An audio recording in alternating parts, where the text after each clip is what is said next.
नहमदु व नसल्ली अला रसूलिहिल करीम। व्यूअर्स अस्सलाम वालेकुम। आइए कुरान और हदीस की रोशनी में अपने ईमान का मुहासबा करते हैं कि कहीं हमारे अंदर ईमान के बजाय मुनाफिकत तो गालिब नहीं। आम मुशाहिदा ये है कि इस दौरे पुरफतन में जहालत इस कदर आम हो चुकी है कि लोगों को अपने शरई हकूक़ व फ़राइज़ तक का दुरुस्त इदराक नहीं, ना ही लोग शरीयत पे चलने के लिए तैयार हैं। यही वजह है कि घर टूट रहे हैं और माशरती निज़ाम तबाही की तरफ गामज़न है, मगर हर शख्स का दावा है कि वही सबसे नेक और पारसा है। ये भी मुनाफिकत की आला मिसाल है, क्योंकि हर कोई अगर नेक होता तो माशरे में चोरी, रिश्वत, ज़िना, धोखा आम ना होता। रिश्वतखोर हराम माल डकार कर उस माल से सदका करके ख़ुद को धोखा दे रहा है कि वो बड़ा पारसा है, गरीब नवाज है। हालांकि हराम माल से कोई सदका कबूल नहीं होता। दाढ़ी मुंडे अपने नफ्स की पैरवी में खूबसूरत दिखाई देने और लड़कियों को मुतासिर करने के लिए दाढ़ी मुंडाते हैं, हालांकि दाढ़ी वालों को ही खूबसूरत तरीन बीवियाँ मिलती हैं।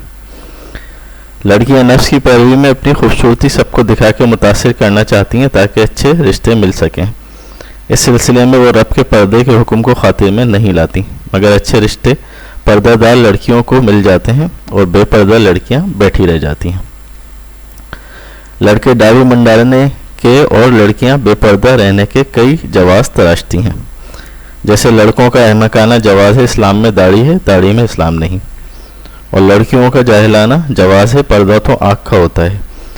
हम पर्दा करें ना करें, मर्द निगाहें नीची रखें। अल्लाह सुब्हानहू व तआला के अहकामात को खुल्लम खुल्ला पामाल करके भी सब खुद को मोमिन और बेहतरीन मुसलमान समझते हैं। ये सब ईमान की कमी और इंसान पर मुनाफिकत के गलबे की निशानी है। जैसा कि सूरह हिज्र आयत नंबर 39 में शैतान ने लोगों को गुमराह करने का अपना अहम हरबा खुद बयान किया है। शैतान ने कहा, मैं ज़रूर उनके अमाल उनके सामने संवार के पेश करूँगा और उन्हें गुमराह करूँगा। बदतरीन अमाल जैसे सूदखोरी, रिश्वतखोरी, दाढ़ी मुंडाने, बेपर्दगी, ज़िनाकारी और फाहिश बीनी के बावजूद इंसान खुद को शैतानी हरबे के ज़ेर असर मोमिन समझता है। सही बुखारी की हदीस है, अब्दुल्लाह बिन मसूद रज़ियल्लाहु ताला अन्हु का कहना है, मोमिन आदमी अपने गुनाहों को पहाड़ जैसा समझता है कि वो उस पहाड़ के नीचे बैठा हुआ है और उसे डर रहता है कि कहीं वो उस पर गिर ही ना जाए। और फाजिर शख्स अपने गुनाहों को नाक पर बैठने वाली मक्खी ख्याल करता है कि इस तरह से नाक के ऊपर अपने हाथ के इशारे करके इब्न अब्बास रज़ियल्लाहु ताला अन्हु ने बताया। निफाक के बारे में एक और बात जो लायक तवज्जो है वो नबी करीम सल्लल्लाहु अलैहि वसल्लम की एक बड़ी ही हिकमत अफरोज़ हदीस भी इस ज़िमन में मिलती है कि मर्ज़ निफाक के हमले का असल खौफ मोमिन ही को लायक होता है। मुनाफिक इस अंदेशे से इसका अंदेशा भी महसूस नहीं करता, इसलिए कि वो तो इस बीमारी के चुंगल में जकड़ा हुआ है। हदीस ये है कि इस मर्ज़ निफाक से सिर्फ मोमिन ही अंदेशा महसूस करता है और उससे ख़ुद को महफूज व मामून सिर्फ मुनाफिक ही समझता है। ज़ाहिर बात है कि डरेगा वही जिसकी गठरी में माल होगा। चुनाचा जिसके पास ईमान की कमी और उसकी कुछ पूंजी मौजूद होगी वही उसके ज़ाया होने का अंदेशा महसूस करेगा, और जिसकी पूरी पूंजी लुट चुकी हो उसे किस चीज़ का खौफ रहा, खटका ना चोरी का और ना किसी राहज़न का। हदीस मुबारका में ये बात भी मालूम होती है कि गुनाह और गलती अगरचा मोमिन से भी सादिर होती है, लेकिन मोमिन के एहसास की शिद्दत का आलम यह है कि अगर कोई इस गुनाह सादिर हो जाए तो वो यूँ महसूस करता है जैसे वो पहाड़ तले दब गया हो या पहाड़ का सा बोझ उसके सर पे आ गया हो। इसके बरअक्स मुनाफिक से जब कोई इस तरह का मामला सादिर होता है तो हल्का सा एहसास तकसीर तो इसे होता है, लेकिन बस इतना कि जैसे किसी की नाक पे एक मक्खी बैठी हुई थी और उसने उसे उड़ा दिया था। इस शद्दत एहसास की आखिरी दर्जे में कैफियत का मुशाहिदा अगर करना हो तो हज़रत उमर फ़ारूक रज़ियल्लाहु ताला अन्हु का मामला जहन में लाइए। उनके बारे में नबी सल्लल्लाहु अलैहि वसल्लम ये गवाही देते हैं कि जिस रास्ते से उमर का गुज़र होता है उस रास्ते से शैतान कन्नी कतरा जाता है और रास्ता बदल लेता है।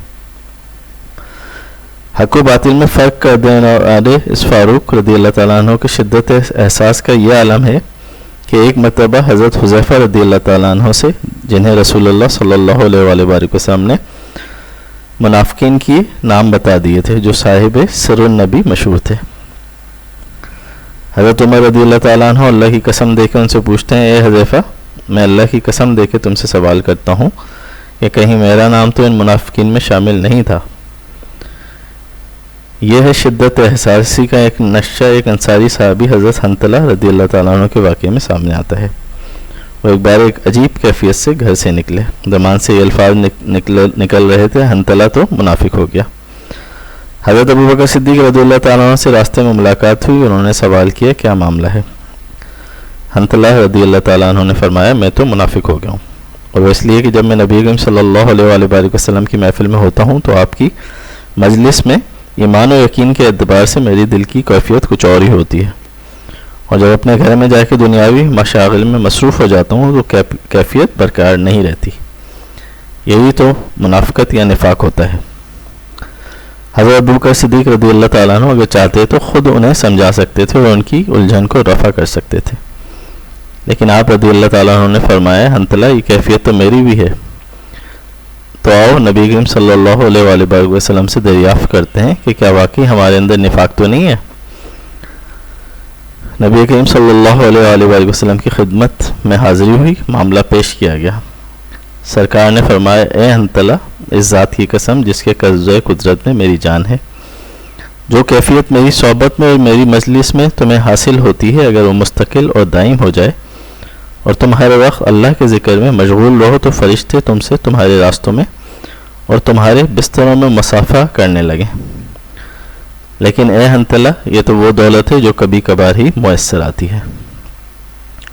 یعنی کیفیات کا یہ فرق بالکل فطری ہے، یہ نفاق نہیں ہے۔ بہرحال نفاق سے جس درجے آج مسلمان اپنے آپ کو محفوظ سمجھتے ہیں، صحابہ کرام رضوان اللہ علیہم اجمعین کا معاملہ ایسا نہیں تھا۔ ہمارا حال یہ ہے کہ قرآن کو پڑھتے ہوئے جب منافقین کا ذکر آتا ہے، جب ان آیات کو پڑھتے ہیں جن میں منافقین پہ سخت انداز میں گرفت کی گئی ہے، تو ہم یہ سمجھتے ہیں کہ ان آیات اور ان مضامین کا ہم سے کوئی تعلق نہیں ہے۔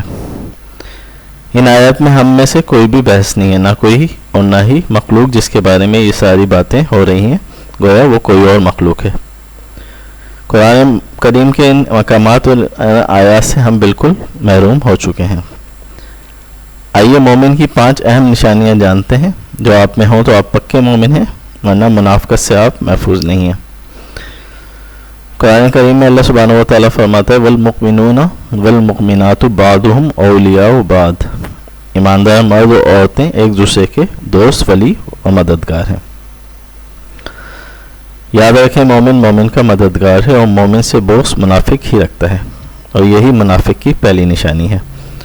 اگر کسی کو دیکھو کہ وہ مومن بندے یا بندی سے حسد و بغض رکھتا ہے اس کی داڑھی یا پردے کی وجہ سے اور اسلامی شریعت کو اڈاپٹ کرنے کی وجہ سے، اور ان کے خلاف اس کی زبان دراز ہے، ان کے خلاف غیبت طعنے و تشنیع جاری رہے، تو قرآنی آیت کے مصداق وہ مومن ہی نہیں جو مومن کا دوست اور مددگار نہ ہو۔